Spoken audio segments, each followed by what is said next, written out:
Hello, Michael Lee Parker here for another session here on YouTube. Have you ever been overwhelmed as an entrepreneur, or do you know anyone that just seems like there's just so much that they're dealing with that they're literally burned out? And we're talking about today how entrepreneur burnout is real. And it is a real thing to really understand how all the ways you are impacted as an entrepreneur and trying to keep this going, trying to keep that going, and how can we really begin to overcome these things that slowly begin to deplete our energy and stop us from living the life that we want. Now, keep in mind, we got into entrepreneurship to fulfill our dreams, to make our life better, to do things that we enjoy. We didn't get into entrepreneurship to have it hurt our life and bring, all these things into our world that, seem to make it a little bit worse. So in the pursuit of making money, in the pursuit of, fulfilling our dream, we don't want to, actually live a life that is not generating the type of fulfillment that we want. And that's why keeping our mind focused on burnout is so important. And what is burnout? Burnout, as you know, is a point where you just feel like you have nothing left. The sense of burning something is that, something got destroyed, there's nothing left of it. So it's getting to that point, where there's nothing left. And when we say out, there's nothing left in, right? It's like, I'm just burned out. And we don't want to get to that point where we feel like there's nothing left. I have nothing left to give. I don't have any more energy. I have no more stamina. I have no mental energy. I'm not able to give any more physically. I just feel like there's nothing left for me to do, nothing left that I can give. Well, I want to talk to you about some things we can do to prevent these areas of entrepreneur burnout. Now, I want all the entrepreneurs to know out there, listen, we still are doing the greatest thing, to be able to go out there and have the courage to really begin to put a product and a service out there and really begin to tell people the value that we provide and allow people to exchange money for that value. It's one of the most beautiful things and most courageous things. As you see one of my shirts on today from You Are a CEO. Courage is doing what you have to do, and you can see no matter what you fear. And that's really what we're talking about, because we always want to have the courage to keep our business going, but we want to do that in a way that is not causing us to lose our ability to have a fulfilling and quality life.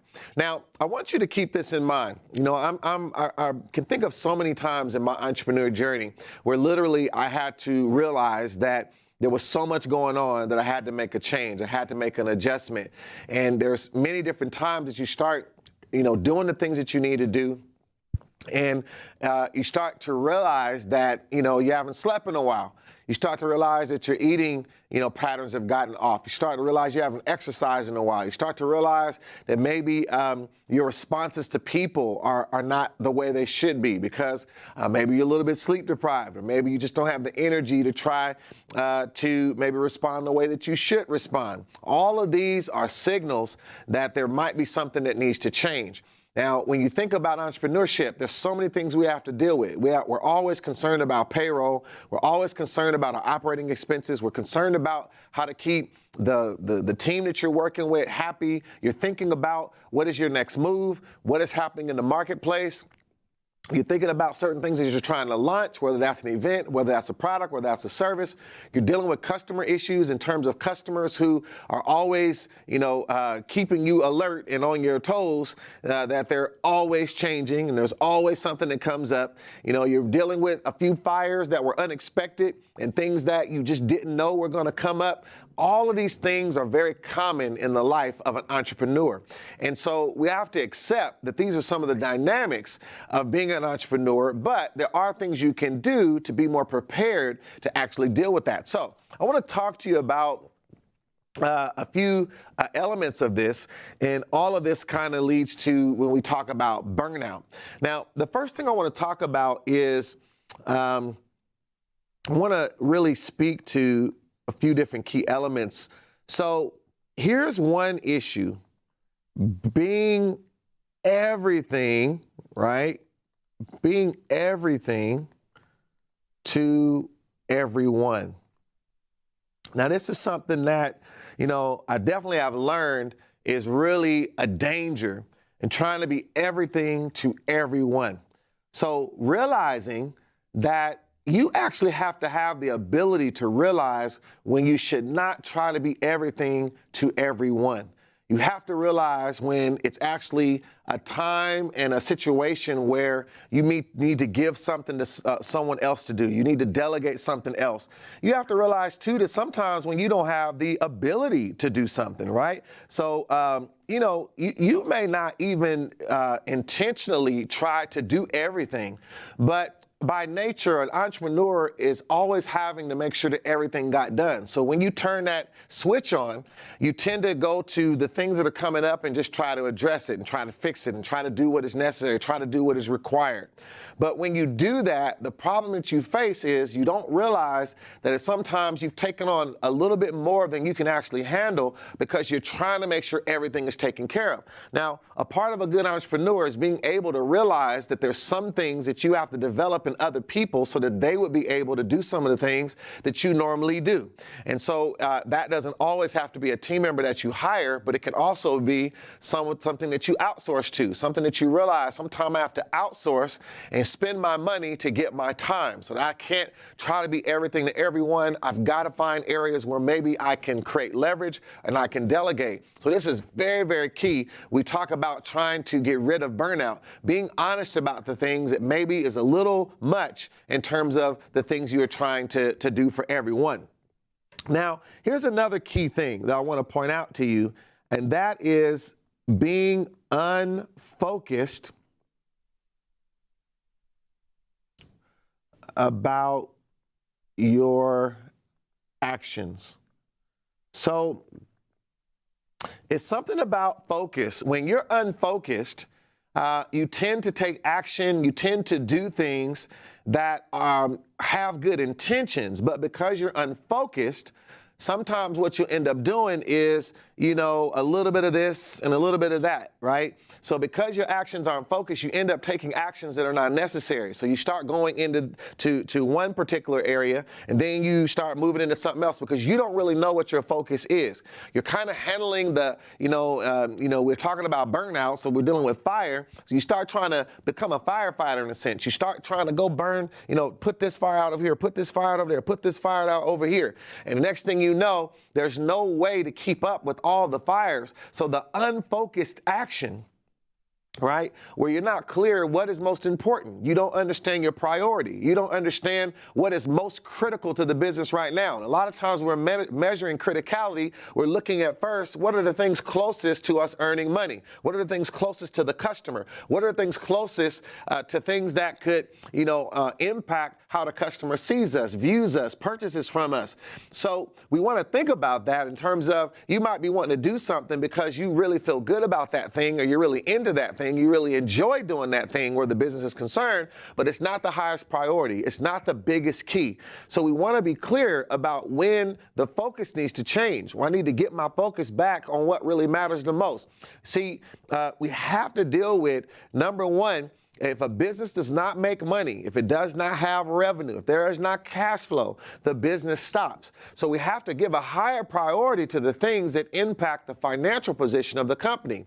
But there is what you call value, and there's also intrinsic value. And intrinsic value is things that sometimes is not just a normal value that can be measured in dollars and even sometimes in time, but there can be an intrinsic value, something that's hard to measure, but it is still very, very important. So I'll give you an example. If you see something in the business that is starting to impact the culture where everyone's mood and energy is starting to become negative, and you don't address it because you're busy, you see a statement that was made in a meeting, you can see an attitude that's starting to come into the workplace. People are starting to get negative energy about what you're trying to implement, what you're trying to accomplish, and you don't address it. And that negative energy, begins to grow. So intrinsic value might be you taking the time to do something that is not measured in dollars, which is have a one-on-one with someone, which is to talk to someone, which is to actually have a special meeting and get everyone's energy in the right place. You might have to begin to compliment a few people. You might have to let a few people know that you care about their work, that you value what they do.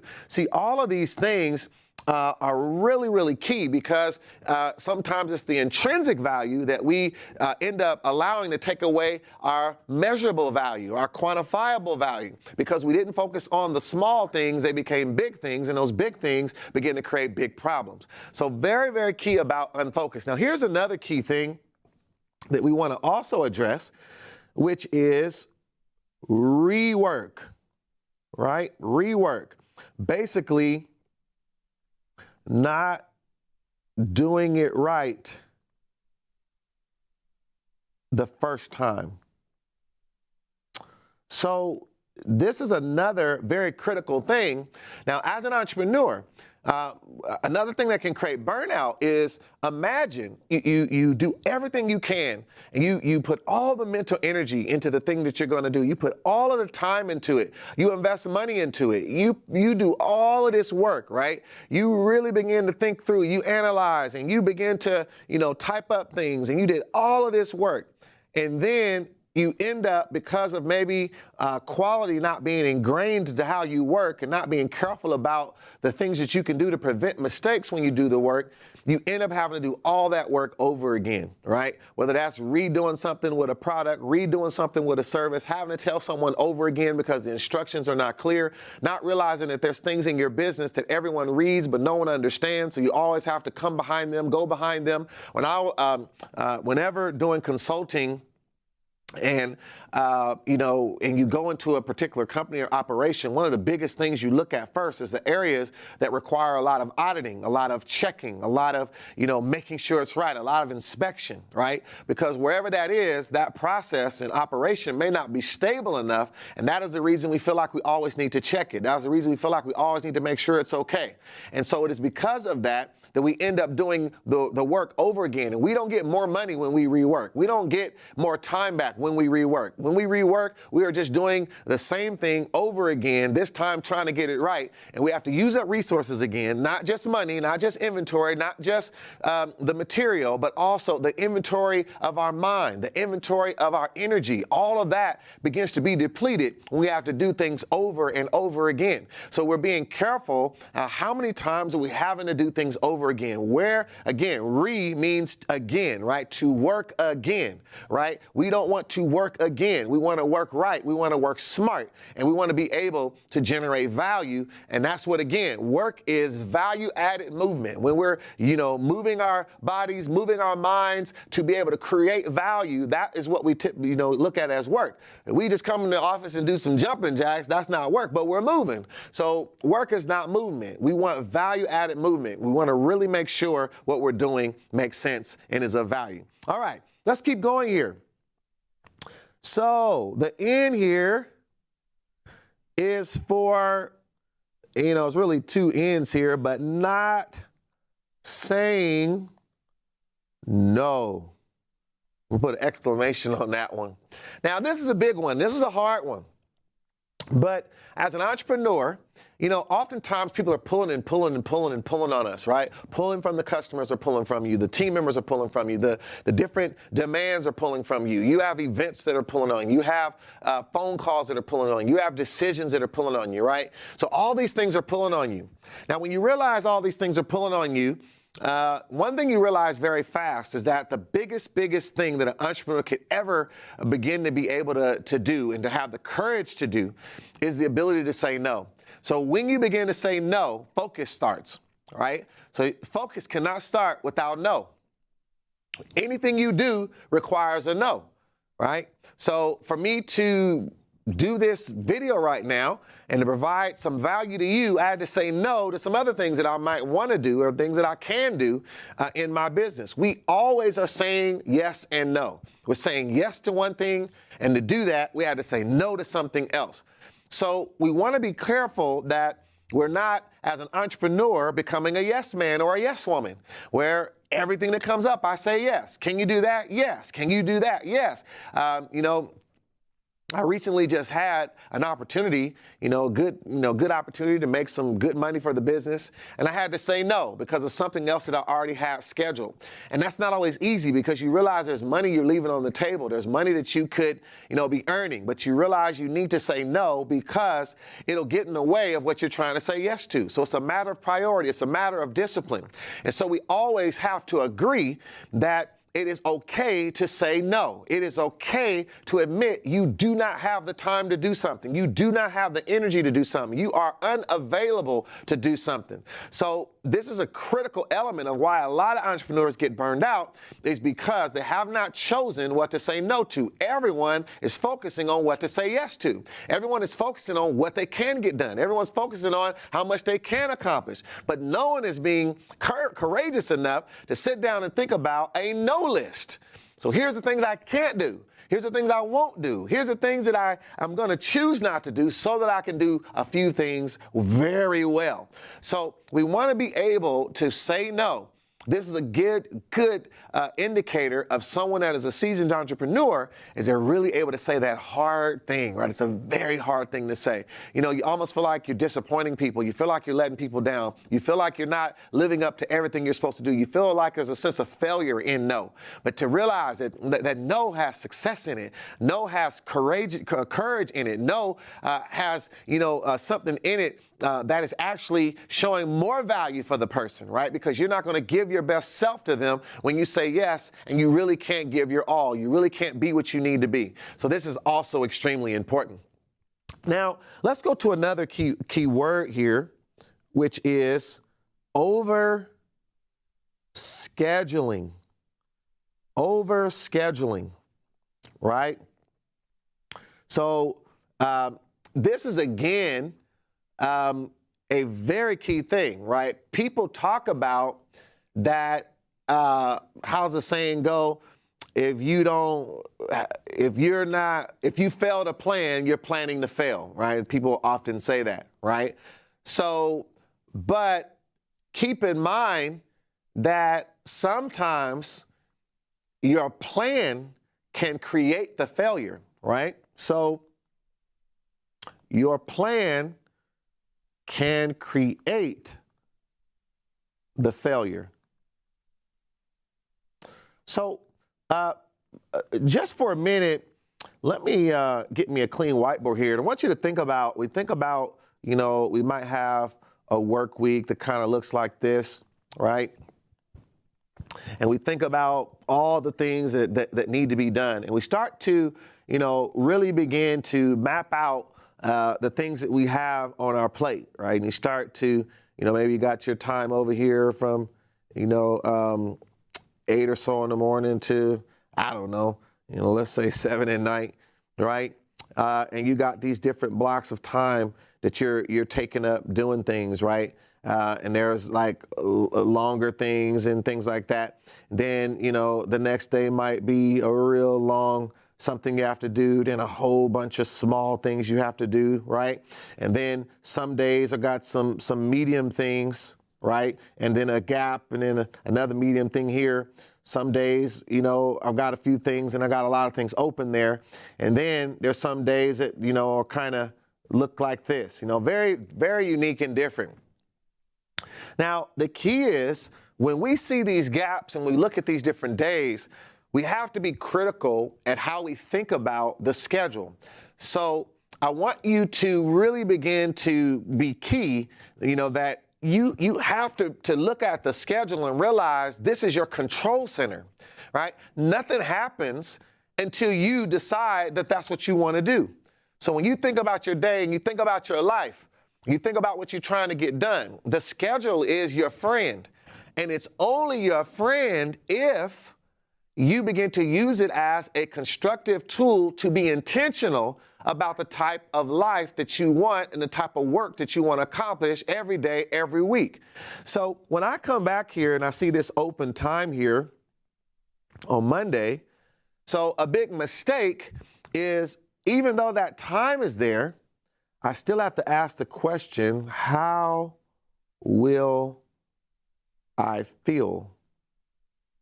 Right?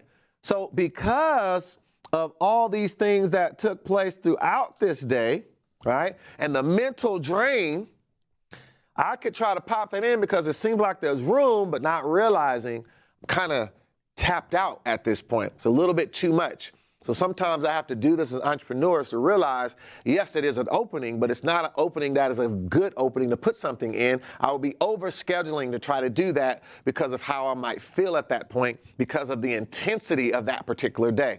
So this is what creates burnout, is when I add intensity, right? I add intensity where there was no room for intensity.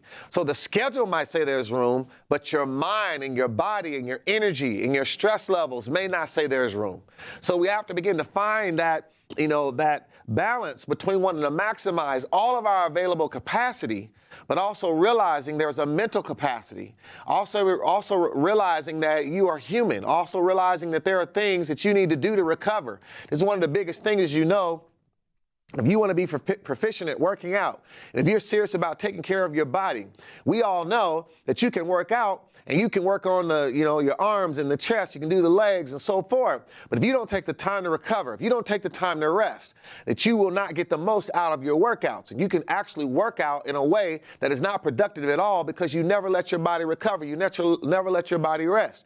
And so I'm always working, try to get more sleep. I try to, really focus on staying in shape, working out, not letting too much time go by that I'm not working out, but realizing that if you don't get the sleep, if you don't get the recovery time, then the workouts will not be as effective as they could be, and you won't get the results that you want to get. And so that is why when we begin to consider our business as a workout, there's something we're doing every single day. It's an exercise that we are doing every single day. We're exercising with our mind, with our conversation. We have to be analytical. We have to be constructive. We have to be able to be visionary. We have to be able to make decisions. We have to create. We have to decide, right? We have to correct. We have to adjust. We have to be flexible. We have to be agile. All these different things is an exercise of an entrepreneur, but you have to take time to relax and to recover because of what's involved. So we have to think about the impact of entrepreneurship and make sure we're intentional about that schedule. So we go back to the schedule here.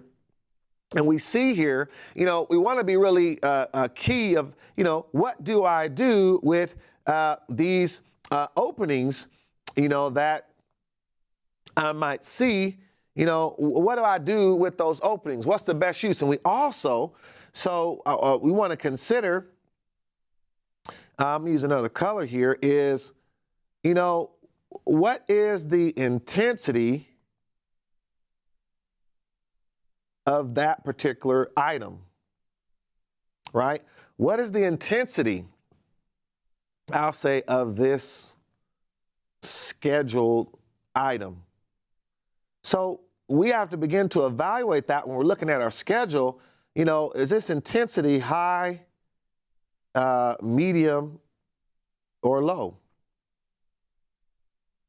And in evaluating that, we can begin to better think about what do we do next. And sometimes you might have something that on the schedule might not be a lot of time, but it's a lot of intensity. And because you didn't consider the intensity that goes along with the time, you misjudge what you can really handle, what you can really do. So this is what we mean by overscheduling. It's not just about having more on your schedule than time could allow you to put. It's about having more intensity as well than you can actually take. So we have to begin to evaluate that and look over across the week, where is there an opportunity? And we might be able to see, there's an opportunity to take some of the things I see here and move it to an opening there, right? We might find that there's things that create better synergy, right? In terms of if I do this with this, because I'm already in that frame of mind, right? I might see that this particular thing I want to do on Friday is better suited here where I thought I had available time because it's related to this thing here, right? So this is almost like an A2. So I'm going to be more productive, right? More productive because I found some synergy in the schedule, some congruency in that schedule that causes things to work together. So overscheduling is not just putting more on your schedule than you can handle in terms of, I ran out of time, there's no time left. It's all these other factors that we want to also keep in mind. All right, let's go back here.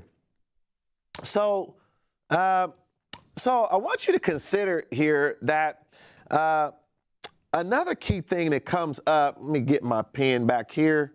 Another thing that comes up that is really critical is unplanned activity, right?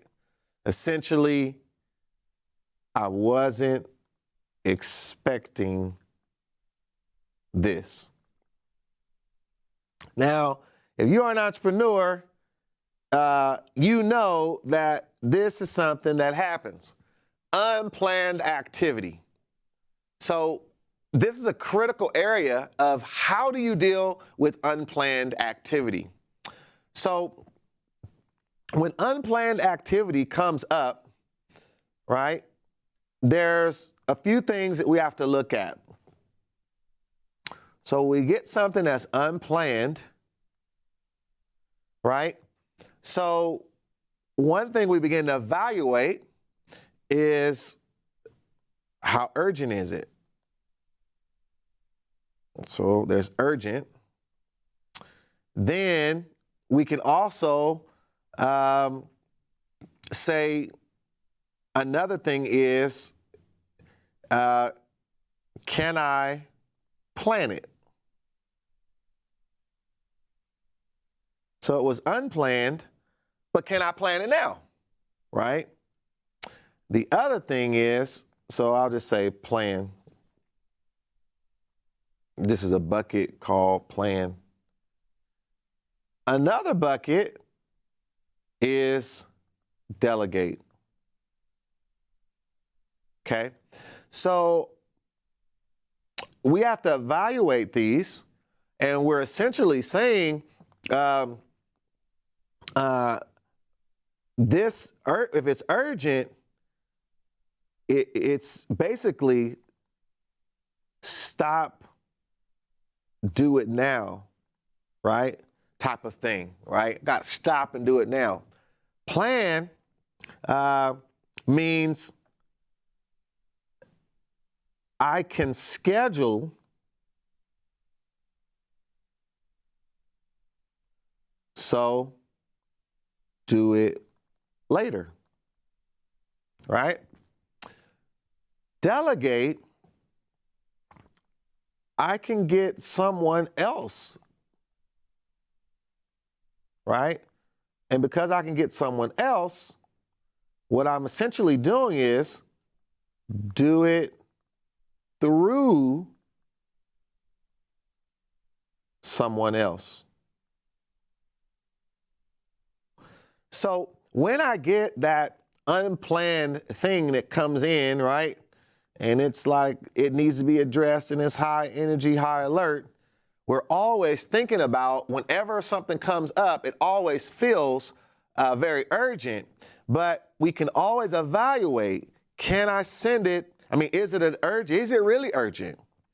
Can I actually plan it? Or is it something I can delegate? We're looking at these three areas and we're being smart about how we handle that unplanned. So this is a very, very critical thing. Now, if you're just getting here, we are talking about overcoming entrepreneur burnout, the fact that entrepreneur burnout is real. And if you're new to the channel, or if you're just watching this now, make sure you subscribe and that you like and you comment, that you share, so I can keep bringing you this content, keep bringing you value to help everyone become better leaders. We're helping leaders, we especially focus on entrepreneurs and also just people beginning to accelerate their leadership as being the CEO of their life, their business, their professional career, as well as the things that are important to them. Now, when you think about that, and we go back for a minute, I imagine, some of you can see here that we've spelled something out here. And this last word is time out, right? The need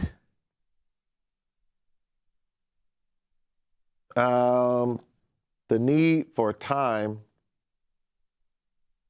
to do nothing, right?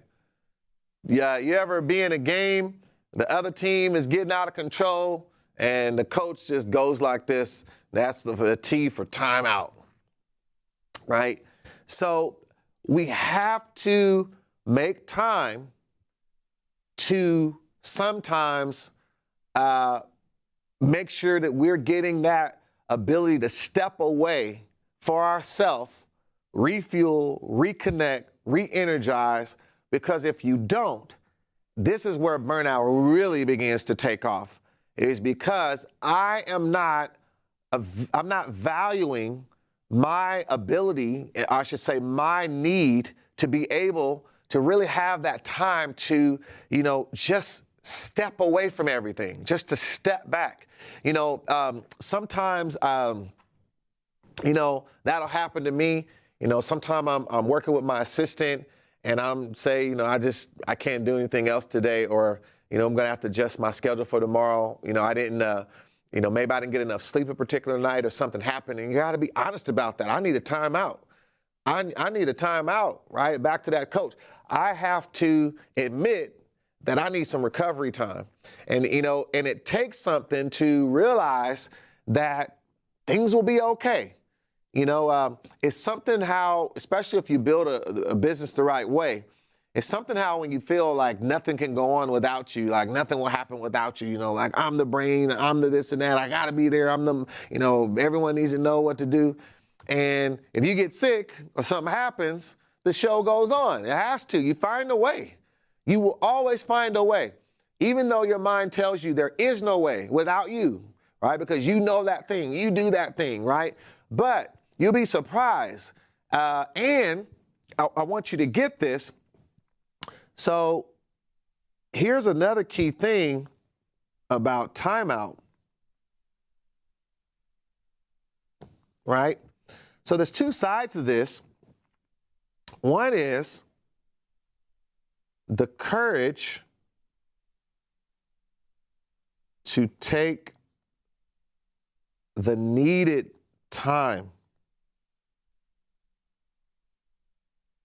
for yourself, right? So sometimes you just have to do that. Take that needed time for yourself. So,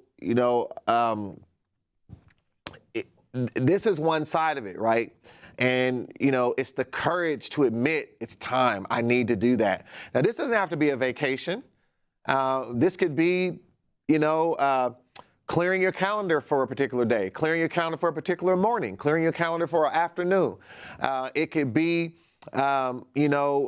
actually, one less meeting on a particular day. It could be, sometimes just admitting that you need to take a day off, right? Or it could be a vacation. It could be a mini vacation. It could be a staycation, right? You're not going nowhere. You're just not going to what you normally go to because you kind of need a timeout.